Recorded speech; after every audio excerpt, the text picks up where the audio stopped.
If you've ever looked at a weight loss shot, Ozempic, Mounjaro, Wegovy, any of those, and thought maybe that's what I need, stay with me.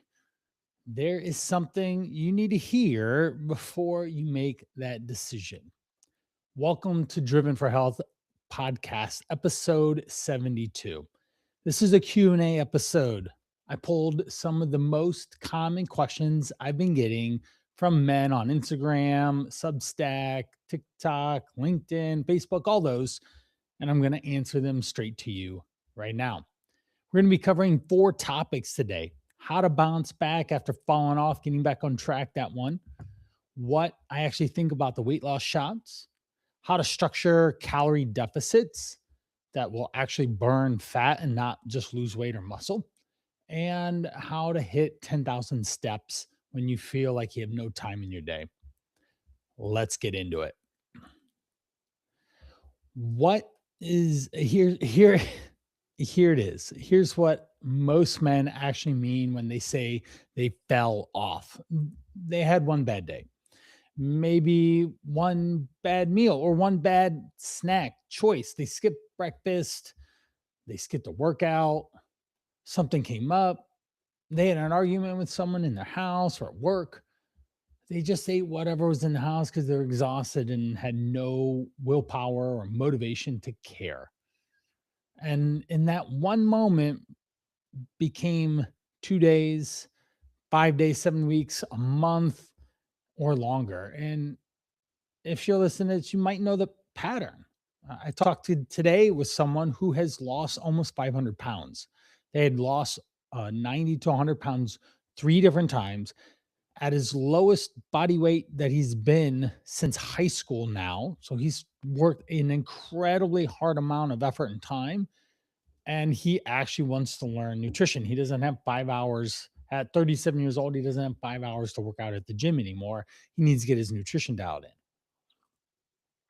in. The problem isn't that you made a bad choice. You're going to, you're human. The problem is what happened right after.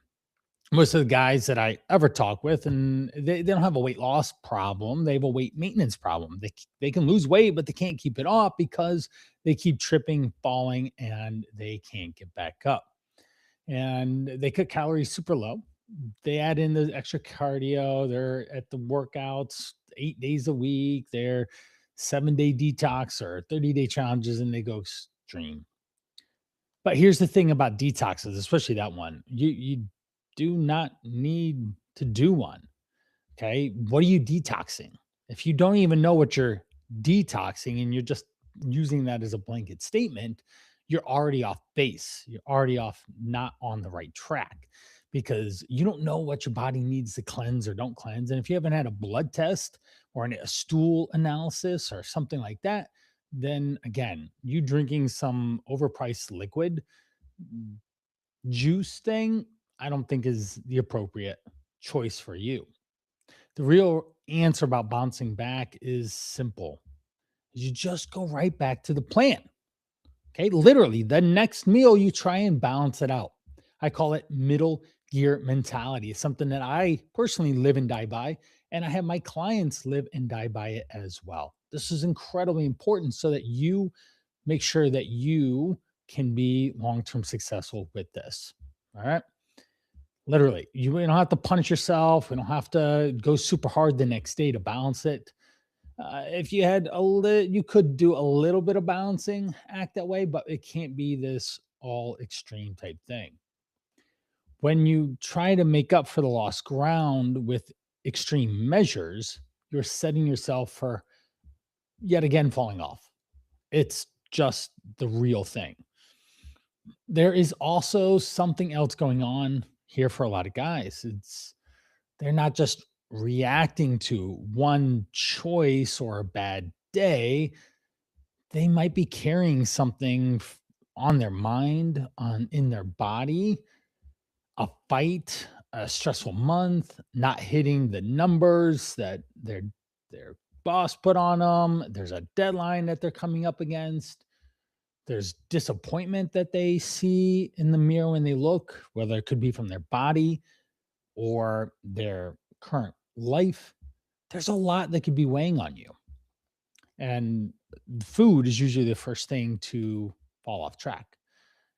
And this is what I call living as a victim to your own past. We're humans, we're going to do these things. I do it too.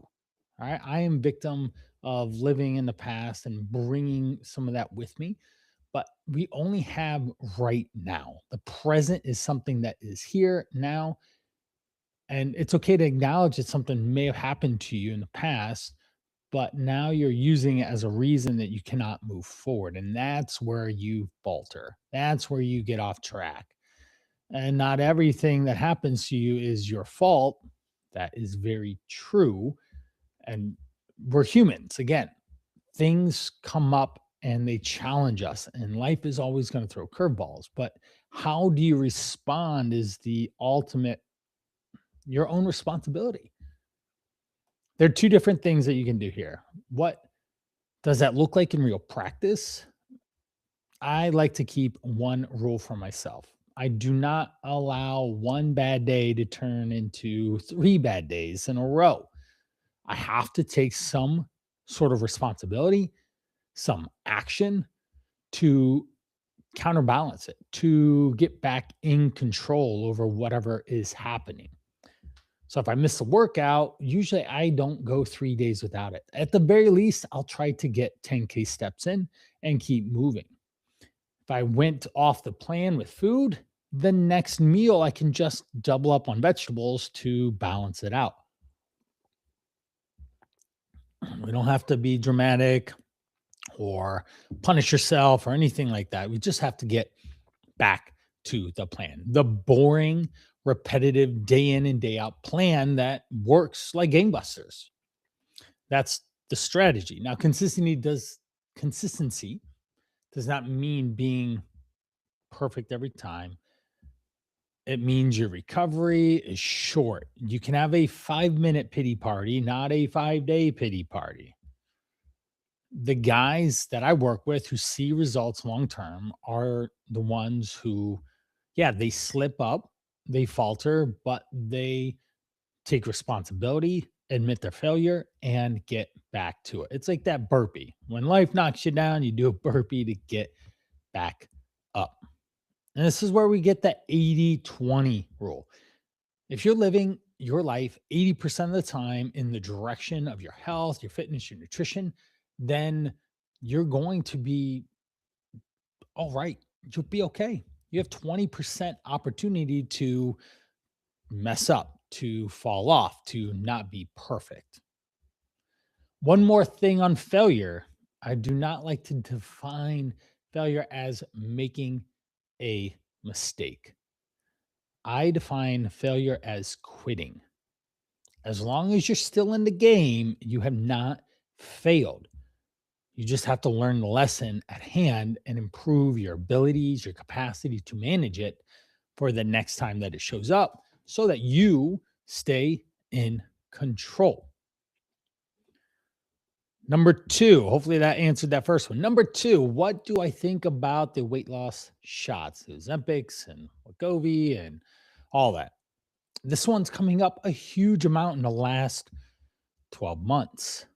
An honest take on it and working with people who have done it, who aren't doing it, who have had success, who are using it and not seeing any success at all. Yes, that is a reality for certain people. Overall, the weight loss shots are net positive. Yes, they work. The main mechanism is that they suppress hunger, food noise, challenging times in the day, stressful situations don't always end up in a food binge. They end up in you just managing other ways. And now I do have clients use them. Am not necessarily the impetus of this. They've already made that decision in it. But here's what most people are not talking about. All right. You have to think about the whole piece of this. There's been a lot more studies showing up. And if you're in a really bad situation, high A1C with diabetes, you're 100 pounds, 80 pounds, 50 plus pounds overweight, and it's really deterring your quality of life, then that can help you get back to a little bit more normalized life, which then you can then start living. And then getting personal trainers, getting nutritionists to help maintain a lifestyle and learn the skill sets and abilities that you need to maintain it long term. A recent study found that approximately 40% of the weight people lost on some of the medications came from lean muscle mass. So if someone loses 20 pounds, roughly 8 pounds of that came from muscle. And that's significant, people. You have to really pay attention. Any extreme low calorie diet will pull muscle off your body, leaving you with a higher percentage of body fat. Ultimately, when you get to your goal destination, and a lower amount of metabolism. Muscle is your metabolically active tissue, and you need it to stay to keep the engine going, to burn calories. When you lose it, your metabolism slows down. You lose muscle, it slows down. Your body will become less efficient at burning calories, more efficient at storing them. And when you come off the medication, your hunger levels can return rather quickly. The gentleman I talked to that I referenced had lost nearly 500 pounds in the course of the last 20 years. He talked about coming off tirzepatide and having ravenous levels of hunger. Whereas when he's on it, he doesn't think about it so much. And that will get weight back on significantly fast, especially if you're in a calorie deficit and you have been low calories. Say, for guys, say you're at 13, 1400 calories, and then you start eating 2000 calories. Well, you're in a 500 plus calorie surplus from what you're used to. And that's going to cause you a lot of challenges and problems here. Think of muscle like a furnace in the house. The bigger the furnace, the more fuel it burns. Lose the furnace, the house gets cold fast and it's really hard to heat it. And unfortunately, it's really hard to build the furnace back up. Putting muscle mass on your body takes a long time. So here's the real issue: most people are using the weight loss shots the wrong way. They're taking the medication, they eat less, they lose weight, hit the goals, come off the medication before they ever fix the underlying issues. And that's the relationship with food, the understanding of nutrition, how it applies to you in your day to day life, your movement patterns, how you manage stress, how you manage your daily schedule, how you manage your other relationships outside of food, your lifestyle. Losing weight is the easy part. America doesn't have a weight loss problem, they have a weight maintenance problem. So many people lose weight, but they can't keep it off. And that's the biggest challenge we face. If you're considering a weight loss shot, my advice is talk to your doctor, look at the risks and the rewards, have conversations, look at other people's experiences as well. You can certainly find a lot of, say, even YouTube reviews or experiences of people using them, and you have to really weigh and measure that. Just like if you were to do a bariatric surgery and cut your stomach in half or have the lap band or any of that, when you, especially if you remove half your stomach, you are altering the body anatomy and causing other issues. So you fix the hunger issue, but the malnutrition issue is going to show up here in a couple months. And now you can't put a lot of food in your stomach without throwing up, because that's what happens when you overstuff it. And then you can't absorb enough nutrition and you slowly get malnourished. And I remember working with this one lady, every hour she had to either drink water or eat food because she couldn't do both at the same time and couldn't do it all in an hour either. I thought that she was didn't want to think about food the rest of her life, and now she has to think about it 5 times more. The other thing is you have to make sure you're doing a strength training program. Absolutely. Even if you don't do this, you need a strength training program to maintain muscle mass on your body. Our lives are more sedentary than ever.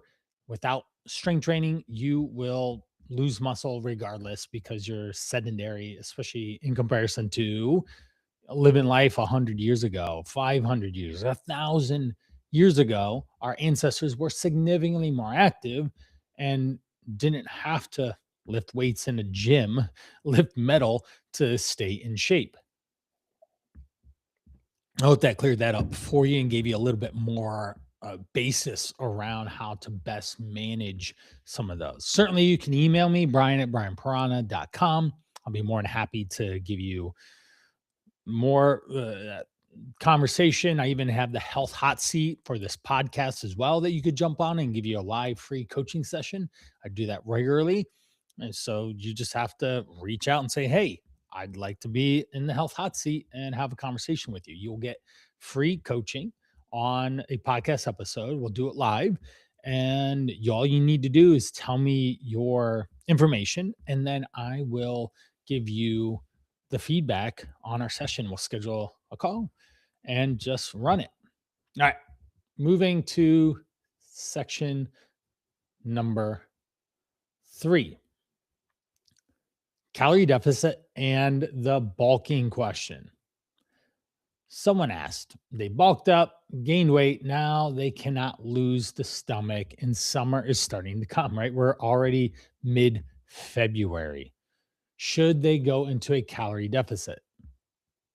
Yes, absolutely they should. A simple framework, go back to episode 5, is the calorie, then it is on calories, and it's the nutrition pyramid. And you can definitely jump in on how many calories should you be eating. And episode number 2 is how fast can you lose fat? Again, we want to make sure that we're in a realistic calorie deficit. Generally about 500 calories between food and movement does the job.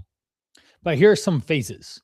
You go through a gain phase, usually in the winter time, October, November, December, January, February, then Marchish, maybe. But by April, we probably want to start moving out if you're just like anyone and you want to just look and feel good with the shirt off come June, July, August.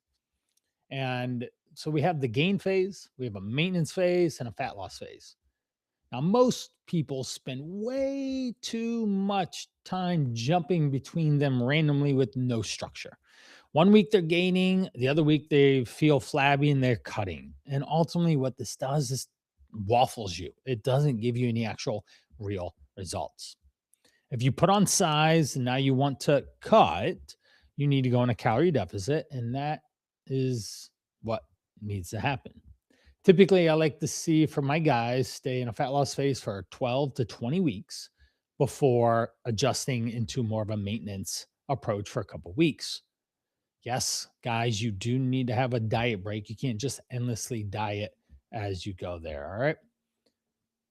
Typically, during the goal, the phase is to lose roughly 10 to 20% of your overall body weight. So if you have, say, 200 pounds, we could lose 20 pounds in a sense if you were a bigger, or even say you had 250 pounds, we could lose 25 pounds there to 35 pounds. All right. Before you have to switch gears. Now, on calories, this is where men are completely in the dark. They have no idea how many calories they're eating. And unfortunately, the average American consumes 3,500 calories. So many people underestimate how many calories they eat. And it's an actual real big issue for you to do that. So pay attention, because you need to track on some level. We have to have some awareness around calories. And we generally going to eat 3 to 4 meals in a day of about 500 to 600 calories, roughly around that range, or 400 to 600, honestly, if you're having 3 to 4 meals. And we do need to watch out where your calories are coming from. Most of the time, they're eating too many calories in a single serving, a Starbucks drink, a handful of nuts, a decent size restaurant salad with all the toppings, the cheese, the nuts, the dressings, bagels, fast food, all these things add up. They multiply calories. Now, compared to high volume foods, egg whites, Greek yogurts, cottage cheese, berries, potatoes, broccoli, lots of salad with greens and vegetables, light low calorie dressing, rice cakes. You can eat a lot of these things. And it's a volume game when you understand what you're doing. When you understand nutrition, you can fill your gullet in a sense and be just fine with feeling really full and satiated and not wanting to crash at 9 p.m. or later. It's not about eating less, it's about eating a different quality of calories when you do eat it. Weighing and measuring your food is going to be the highest return on your investment in your activities when it comes to this. It's secondly, measuring it with a measuring cup is going to be the second biggest return because oh wow, that's a tablespoon of peanut butter. You usually ate 2.5 tablespoons and thought it was 100 calories. That's 250 calories actually. A cup of rice, more like 2.5 as well. And instead of having 200 calories, you have 400 plus calories in that amount. Well, when you know exactly what's in the food, you understand the calories, the portions, the macros to them, the protein, the carbs, the fats, that's when the scale moves and your awareness and education goes up and you don't have to guess anymore. And it's a long term strategy for you to have years from now. So ask yourself, what are you pretending you do not know about how much you are actually eating or not? And if you believe tracking is too hard, or you don't have enough time, or you have a sweet tooth, or it's too hard, I don't want to do it, those are the reasons why you're stuck. You have to shift your belief and reshape your actions, and your actions will then reshape your results. And that's the equation that doesn't care about your excuses, your time, this, that, or the other. It usually takes about 2 weeks for people to actually learn how to track, doing it properly. If anyone ever tracks with me, then they learn in about 2 weeks because they are highly aware of what they're eating and why they're eating and how it's going. The last one, 4,000 sorry. The last one is our 10K steps when you're busy. How do I do 10,000? It takes so much time. And sometimes it does. If you sit for 12 hours at work, it's going to feel like it takes a lot of time. And you're going to have to break it up. You're going to have to chunk it up into small little chunks here and there. I've started doing this. I unfortunately hurt my glute playing with my kids in the snow. I guess I'm just getting old. I can't run, and it's actually sad. It's 50 degrees outside, and I tried running for. I got about a mile in. I said this isn't a good idea, so I turned around and stopped. When I was running 6 miles beforehand, I've been getting on the bike, the Airdyne, and I've been squeezing in time here and there to get 30 to 40 minutes into the day, and I just sneak it in one way or another. That's how you're going to do it is you're going to be very strategic about the timing of how you do it, when you do it, why you're doing it, and not try and do it in one long block. You're going to bring in friends or your wife or walk the dog or go play with your kids, or this is how it's going to do for you. Now, it will take a couple hours a week, but again, if you're strategic and maybe you load the weekend up, you will do so much better. All right. What to track this week? To keep it simple, here's a couple things we have to do. We have to pay attention to your weight trend. Weigh in daily and look at the 7-day average, not just a single day. Look at the average number of steps that you took in. Look at the amount of protein that you're hitting. Guys, 140 is a bare minimum, but most are going to be 150 to 175 on a typical. And if you're a bigger guy or love protein, it might be 180, 190 grams in a day. You need to get 7 hours of sleep, and we need to maybe check your waist measurement as well. Those are the scoreboard for the week, and that's what's going to help you manage this. Now, here's some practical takeaways of what it is. If you fell off, stop trying to compensate, just get back to the plan. No detoxing, crazy weird diets, just not eating for a day. You're still going to end up overeating. Number two, don't allow one day to turn into 2 to 4. Okay. However many days you're off is about however many days it takes to get back on. That is truth. That is the reality that I live and coach people on every single day. Number three, if you're on or considering a weight loss shot, really make sure you go out of your way to protect your muscle, strength train, and make sure that you are eating enough protein. You have to do that. All right. Or you will lose muscle and metabolism and you will gain the weight back. That's something that we haven't seen yet is a lot of weight gain coming off of these weight loss drugs. So that's something to pay attention to. Number four is track your food for next 7 days, step on the scale, and you will start to really learn what is making progress or not. Number five, break your steps into short, actionable time frames that you can actually get out, walk fast, burn some calories, get some blood moving in your body. And number six is eat high volume foods, high protein, low fat foods, lots of vegetables, and you're going to do wonders for yourself. So I hope all of these things helped. Now, before I wrap up, I want to tell you about a free resource that is put together in episode 70. This is the Man's Ultimate 5 Power Breakfast Recipes.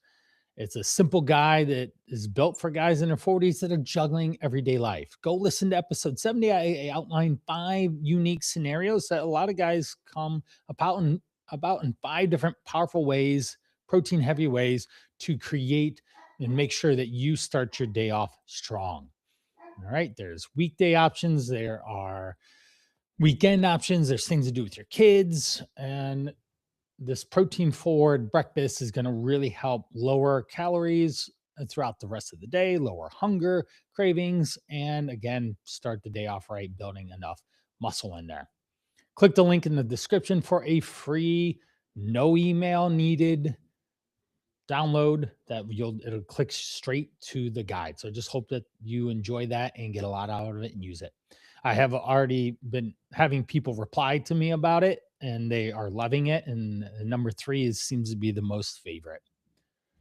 Now this is a wrap of my Q&A today. And I just keep those Instagram questions coming and all the other socials. I love it. And even commenting on the podcast here in Apple or Spotify. Real questions, real answers, and I hope that they give you what you need. The action, I already told you what to do. Download the breakfast guide and let's get to it. And if you need more support, you know you're ready to actually make a change.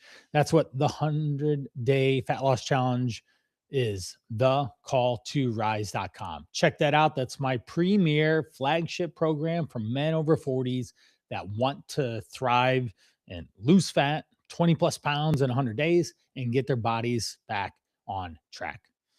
All right. We'll catch you in episode 73. Thanks for showing up.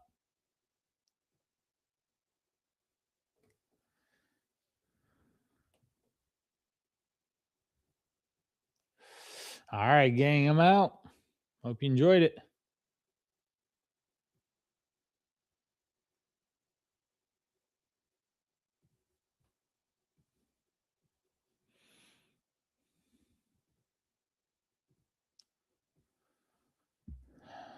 Hey,